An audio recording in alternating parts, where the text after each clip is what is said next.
Pour moi, la retirada, c'était la rupture avec tous mes copains d'enfance et la route s'est faite avec une charrette de Barcelone jusqu'à la frontière. Mais à Figueras, nous avons eu un bombardement, le dernier de la guerre que j'ai subi. Et après ce bombardement, nous avons continué la route jusqu'à la Junquera. Et à la Junquera, on n'a pas pu passer parce que les routes étaient encombrées. Et nous avons été obligés de laisser la charrette au bord de la route et continuer à pied. Nous sommes passés en France. Et comme souvenir, quelque chose qui m'a frappé, c'était un gros tas de fusils, de mitraillettes, un gros tas d'armes. Moi, j'avais dit, tu te rends compte, avec toutes les armes qu'on avait besoin pendant la guerre, je dis, voilà que... Puis de là, un camion nous a pris jusqu'au Boulou. Et au Boulou, on a trié les hommes valides du côté d'Argelès et les personnes âgées, les enfants. Ceux-là ont été dirigés. On a passé une nuit au Boulou et après on a été dirigés sur un refuge qu'on ne savait pas où. Quand je suis arrivé, j'avais 13 ans et demi. Et on nous a amenés dans le Lot-et-Garonne, à côté d'Agen, un petit village qui s'appelle Peine d'Agenais, dans lequel on est resté très peu de temps, puisque j'avais un frère à Quillan, et il est venu nous chercher. Et puis il y avait d'autres réfugiés qui m'ont demandé, tu n'as qu'à venir travailler à la forêt avec nous. Et puis nous avions quelque chose de très particulier. C'était tous les samedis, on faisait une causerie. Et on se retrouvait 15-20 réfugiés. En principe, c'était tous des libertaires ou des socialistes. Et dans ces causeries, il était question de tout, de littérature, de philosophie. Je sais qu'elles m'intéressaient beaucoup, ces causeries. Nous arrivons déjà au mois de novembre 1942, et là, les Allemands avaient dépassé la ligne de démarcation et ils ont envahi la zone sud. Et là, il y a un copain, Pedro Pérez, socialiste, qui a dit qu'il faudrait peut-être qu'on parle un peu sur la situation de la France, sur qu'est-ce qu'on fait, si on rentre dans la résistance ou pas. Parce que juste avant l'arrivée des Allemands, on n'y pensait pas à tout ça. En fait, ça a commencé par la résistance, parce que de Maquis, on n'en parlait pas encore. Et il était question d'aider les fugitifs qui voulaient passer en Espagne. Il y avait des Juifs, il y avait des Français même. Et là, je collaborais à un petit réseau de passage, mais prendre les fugitifs à Carcassonne, les amener jusqu'à Quillan, ou bien de Quillan les accompagner à Rouze, et de là, c'était un passeur qui les passait en Espagne. Puis après, ça s'est arrêté. On est arrivé en 1943, on a commencé à préparer certains sabotages. Je travaillais avec un communiste français, Adrien Baudru, qui est devenu maire de Quillan par la suite. Et de là, je commençais à en avoir assez, je voulais partir au Maquis.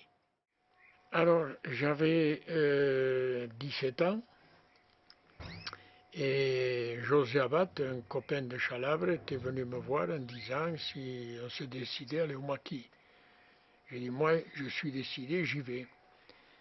Et il y avait mon père présent, il dit, moi, autant j'étais d'accord pour participer à la résistance, tu sais, là, prendre les armes, c'est quelque chose de sérieux, il dit, mais je suis parti quand même. Seulement, pas avec José Abad, parce qu'Adrien Baudru m'avait dit, non, non, là-bas où il veut aller, lui, c'est un maquis où tout le matin, il faudra que tu... présentation du drapeau, tout ça, ça te plaît pas, je sais que tu n'es pas militariste. Il vaudrait mieux que tu ailles à Salvezine, c'est tous des camarades, là-bas, c'est pas militaire. C'était les FTP. Mais moi, je ne savais pas ce que c'était ni FTP ni FFI. Il y avait les maquisards, c'est tout. Et je suis donc parti à Salvezine, au maquis FTP. Ensuite, là, on a fait des petits sabotages. On a fait le pont de Saint-Paul de Fenouillet, celui de Codiès. On allait faire récupérer de la marchandise, soit du tabac, soit de la nourriture. Mais on passait plutôt le temps à prendre le soleil. On ne faisait pas grand-chose. Jusqu'au jour où le maquis de Picocel nous demande si on pourrait réceptionner un parachutage parce qu'ils avaient été attaqués par les Allemands et ils ne pouvaient pas s'en occuper. Et dans ce parachutage, il y a eu du matériel, plus un commando de 12 Américains qui, par la suite, n'ont pas voulu repartir avec le maquis de Picocel, ils ont préféré rester avec nous, puisqu'ils nous avaient connus à nous, on avait lié connaissance, ils sont restés avec nous. Et avec eux, on a commencé à avoir du bon matériel, et ça n'a pas chômé. Là, il a fallu faire du boulot. La libération approchait. Nous étions déjà en 1944, au mois de juin, juillet 1944. Et déraillement du train de Quillan, etc. Jusqu'à la libération, il y a eu une bataille à Alet. Parce qu'il faut dire qu'à Cuisa, il y avait un dépôt de nourriture des Allemands.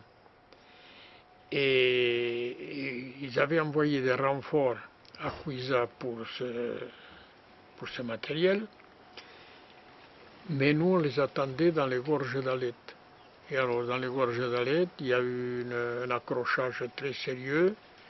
Il y a eu 4 morts de notre côté, dont le lieutenant Paul Zvank, celui qui commandait les Américains.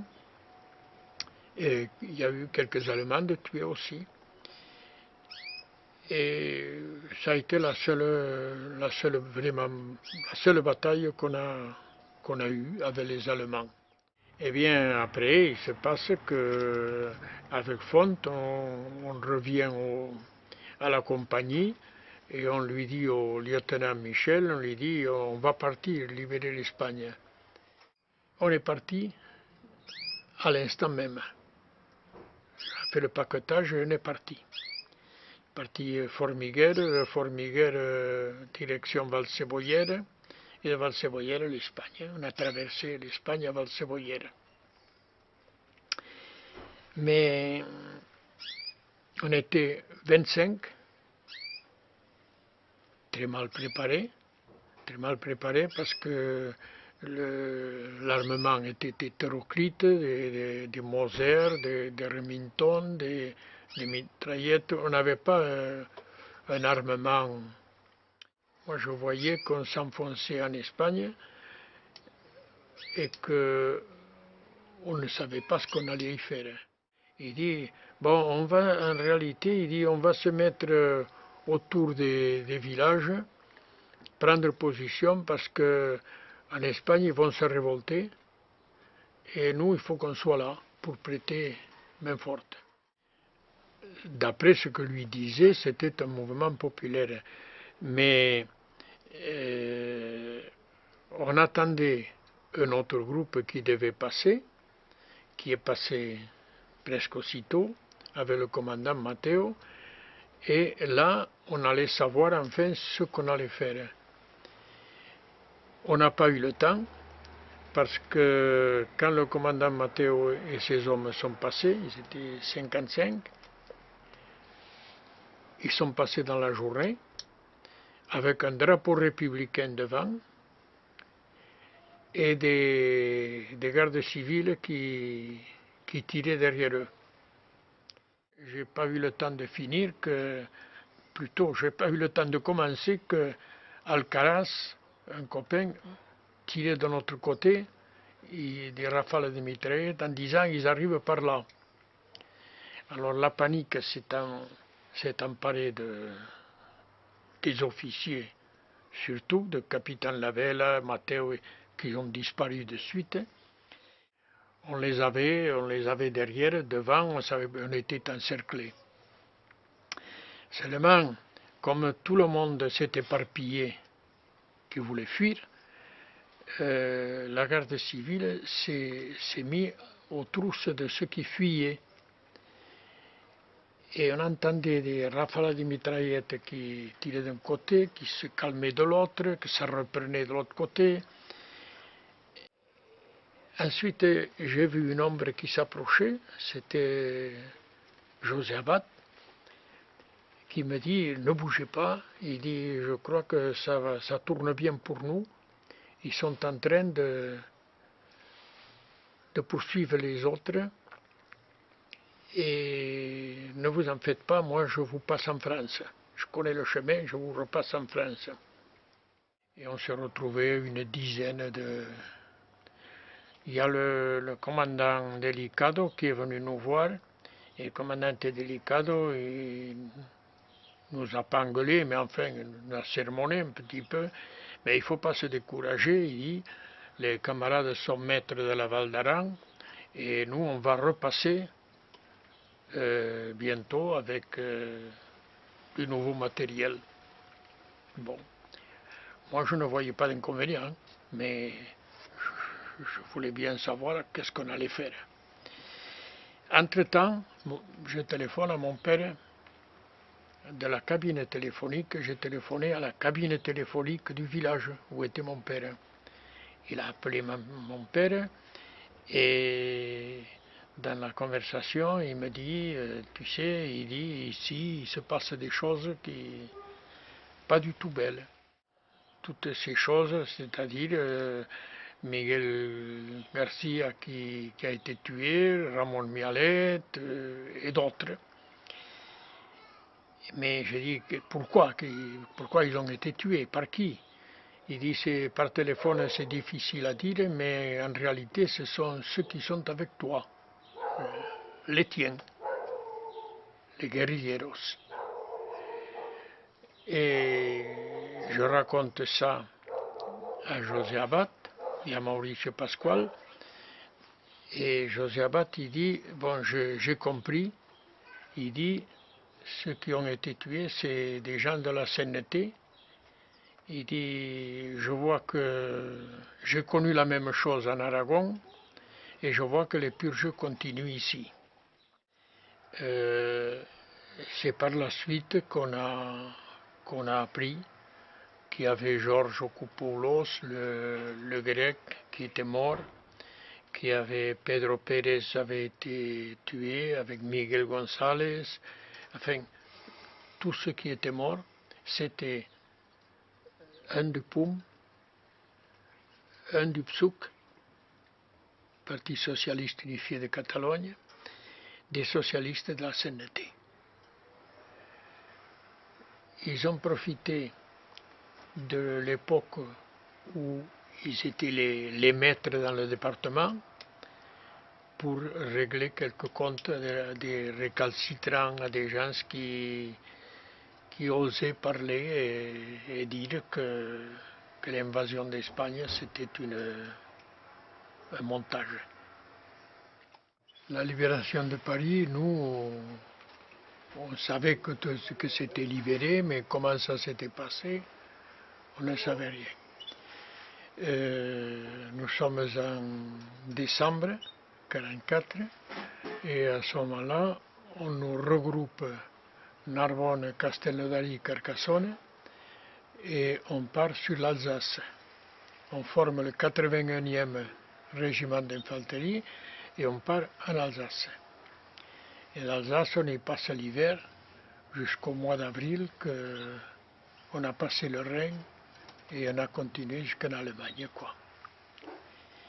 Et on arrive le 8 mai, l'armistice, et moi, comme j'étais non pas français, comme disait la carte d'identité, mais espagnol, je demande ma démobilisation parce que les Espagnols, nous avions signé pour la durée des hostilités. Le 15 juillet de 1945, je suis démobilisé et je reviens chez moi. Je reviens chez moi à Quillan, pas Barcelone, à Quillan, et je fais certains boulots. J'ai été ouvrier en chaussures, chapelier, j'ai fait plusieurs métiers. J'étais un peu désespéré parce que, désemparé plutôt. Il n'y avait pas d'avenir, et je vais chercher du travail à Narbonne. Et à Narbonne, il y a le secrétaire de la fédération locale de la CNT qui me dit pourquoi tu n'irais pas à Cervere. À Cervere, il y a du travail. Et en plus, il y a le vieux Mora qui est tout seul là-bas. Tu pourrais l'aider pour le passage de la presse clandestine et puis s'il faut accompagner quelqu'un de l'autre côté, enfin, tu es jeune, tu rendrais service là-bas. Ni un ni deux, je suis parti à Cervere. J'ai travaillé comme docker à Port-Vendre, les oranges à Cervere, ce qui me donnait pas mal de temps libre parce que des fois on passait 2 jours sans avoir rien à faire. Et avec le vieux Mora, nous avons organisé un passage des journaux de la CNT en Espagne. Il en est passé quelques-uns avec une barque jusqu'au cap de Cervere, que quelqu'un venait les reprendre. Et on a organisé aussi un passage avec des employés du train, de la Renfe. Et en plus, on allait attendre à la frontière, dans la montagne, des fugitifs qui venaient vers ici, on les prenait en charge et les passait en France. Et on a passé aussi des gens qui voulaient rentrer en Espagne pour l'organisation, pour des travaux clandestins. Et là, j'arrive déjà aux années 50. Et ensuite, moi, j'étais représentant de Rue de Ibérico. Je faisais toute la frontière, je vendais bien les livres de Rue de Ibérico puisqu'ils étaient tous axés contre Franco. Et je faisais Perpignan, et Perpignan, je trouvais qu'on pouvait faire un meilleur boulot qu'à Toulouse. Je me suis décidé à venir à Perpignan, et Hermine n'était pas trop contente parce qu'elle avait toutes ses amies à Toulouse, c'était une grande ville, elle avait 25 ans qu'elle habitait là. Mais j'ai réussi à venir à Perpignan et j'ai monté la librairie espagnole. La librairie espagnole, c'était autant une librairie qu'un lieu de passage et de rencontre de pas mal de copains qui venaient d'Espagne, prendre de la propagande qui s'emportait. Et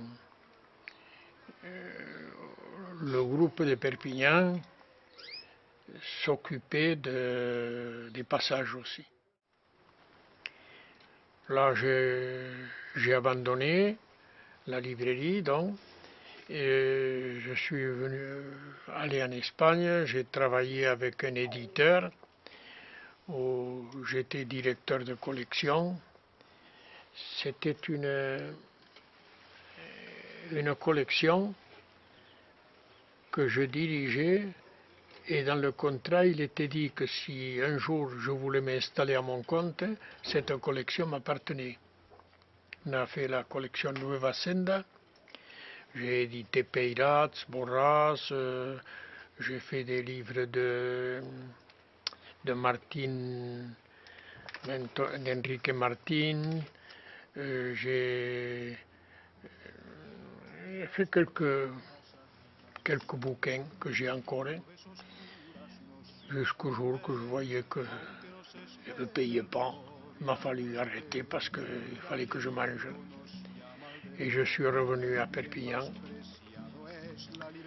où à ce moment-là, je me suis mis à peindre, et peintre par la suite avec mon fils Ariel. On a fait une entreprise de peinture qui a duré 3 ou 4 ans, peut-être moins, jusqu'à ce que je touche à la retraite. Je me suis retiré. Je n'ai pas eu le temps de m'ennuyer, mais je l'ai fait avec plaisir. Hay que derrocar a la reacción, a las barricadas, por el triunfo de la Confederación, a las barricadas, por el triunfo de la Confederación.